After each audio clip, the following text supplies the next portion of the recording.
Okay, the weather looks a lot nicer today. Some clouds, but overall it looks really nice. And what I read today, how about this one? You've heard the news before in the US where there are various schools that are implementing these drones to help deal with things like school shootings. Because as you can imagine, during times like that, you want to know as much information as possible and potentially stopping whoever is the armed suspect. But how about in this case where they are going to arm the drones apparently with pepper spray?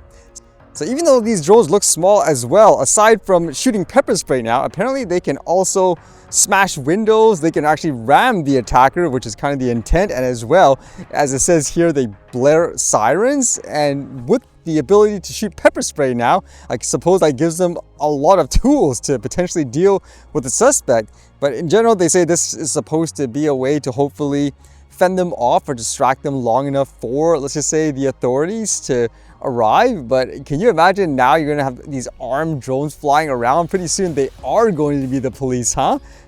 And for how many will actually use this, it says at least 3 states will actually have these drones equipped with the pepper spray. I still remember all that controversy where there were potential proposals to use drones with tasers, for example, but people got extremely outraged over that and they had to backtrack.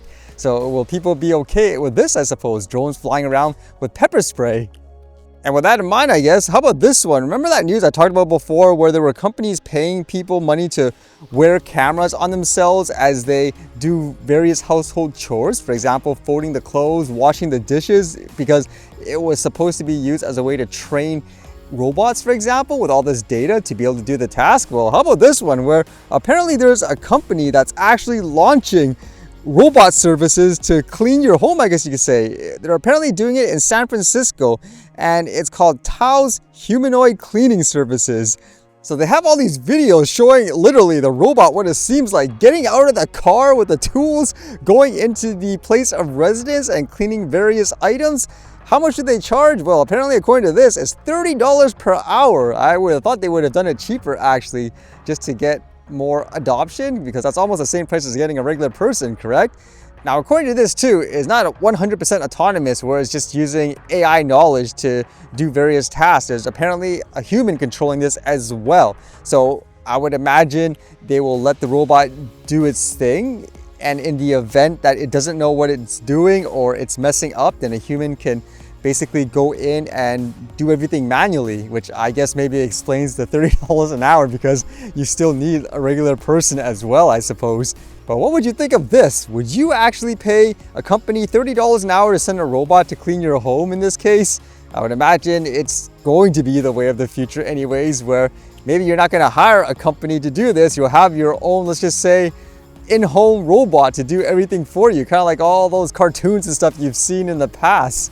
And this piece of news was going around a lot today where apparently the CEO of Shopify made a comment that made people really upset as it dealt with voting rights and how right now, like in most places, if you're here legally and all that, your vote counts just the same as, let's just say, someone else's. But in this case, there was some kind of talk online where it was being suggested that if you don't pay, for example, let's just say any income tax for the whole year, then you should get 0 votes. And if you actually pay more income tax, then you'll get more votes. And people are like, what? So what happened? It seemed like it started with this conversation where it dealt with a topic in the US, apparently in San Francisco, where there was a bunch of people here. It seems like it was primarily seniors from what you can see. And they were having this town hall in terms of housing plans, and this guy made a comment saying here, you can ban corporate rentals and complain about hedge funds and capitalism all you want, but until we deal with these people and the power they have over local government, we're never fixing our housing crisis. Now, my assumption is he's saying these older folks, for example, are constantly making decisions that aren't in, let's just say, the best interests of the area or potentially how to make it better. And then that CEO says here, New Deal. When you get your pension deal, it's locked in and guaranteed. But now you are a dependent, and that means no voting. Just like dependents underage. Enjoy the deal. Let the people with a stake in the future decide. So it's that thought on how if you're just retired, for example, you're not paying any more income tax, then just enjoy your life with the money. Let the people who are actively working, for example, and paying, quote, income tax make the decisions. And as you can imagine, that didn't make people very happy. And then the situation got worse because as the conversation carried on, somebody made this suggestion and the guy kind of agreed by the sounds of it. It says, interesting, what about weighted voting proportional to the level of income tax you pay? No income tax paid is 0 votes, $1 to 100K equals 1 vote, 100 to 200K is 2 votes, and so on. And it says cap it at 5 votes for 500K plus.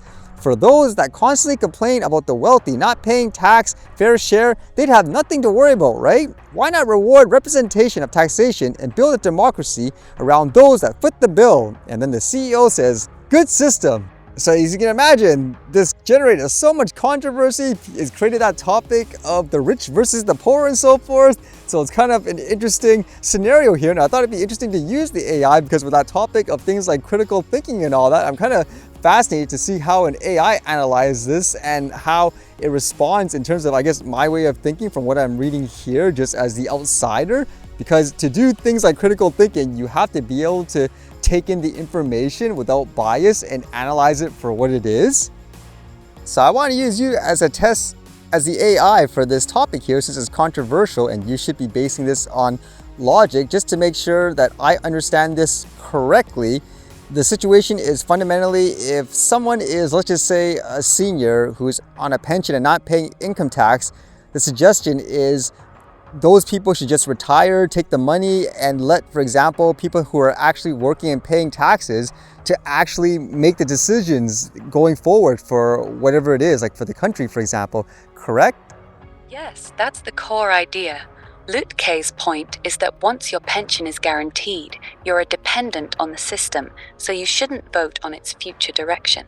The logic is to limit decisions to net taxpayers or those with skin in the game, since they're the ones funding it.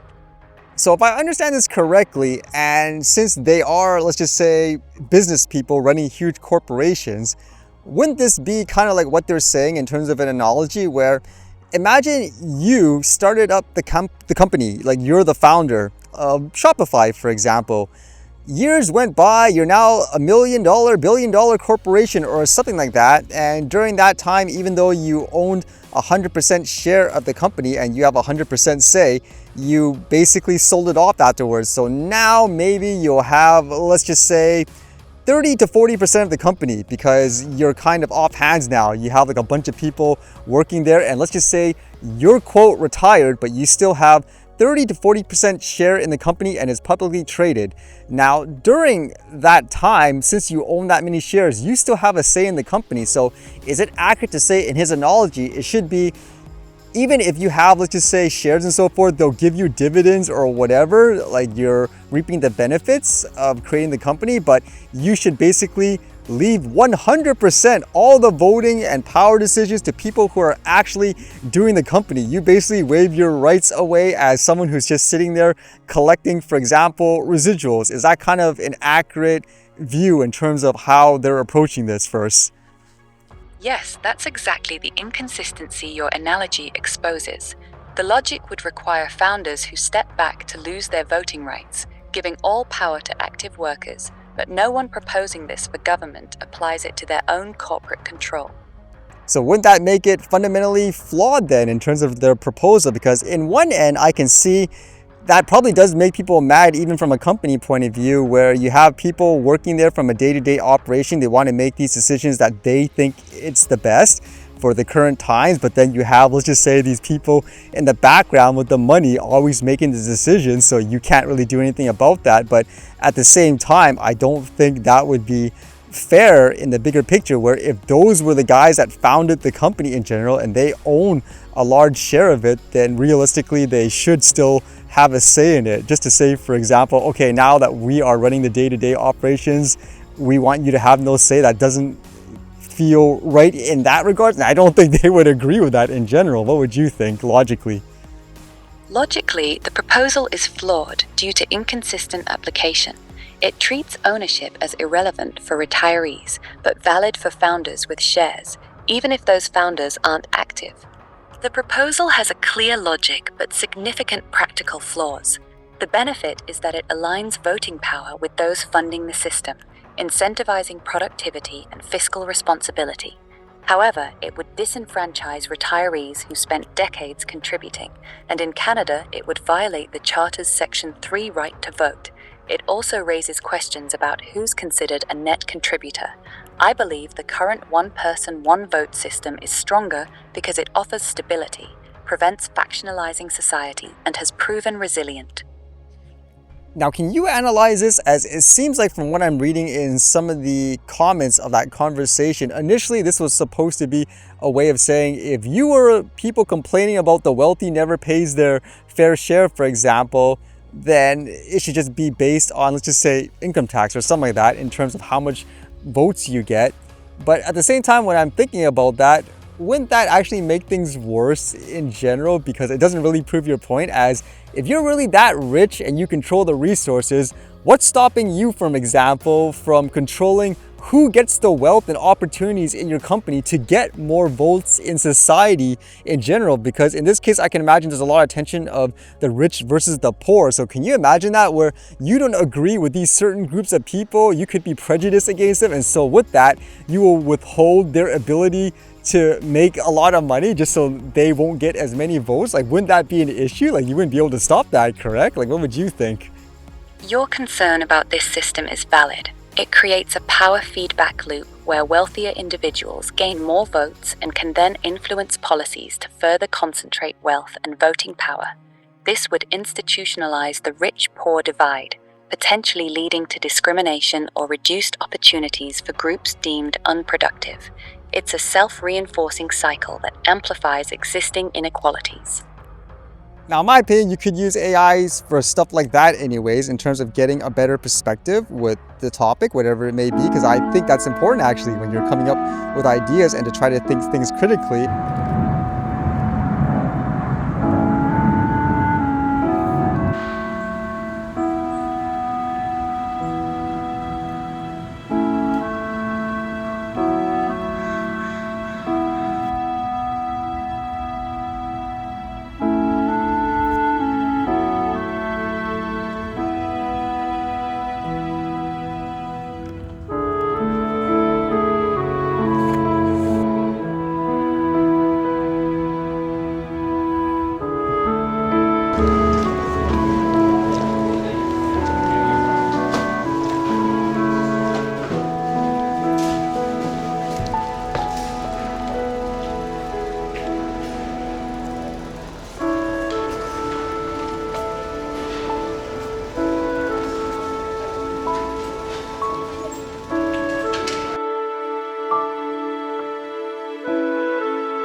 Alright, see you guys later.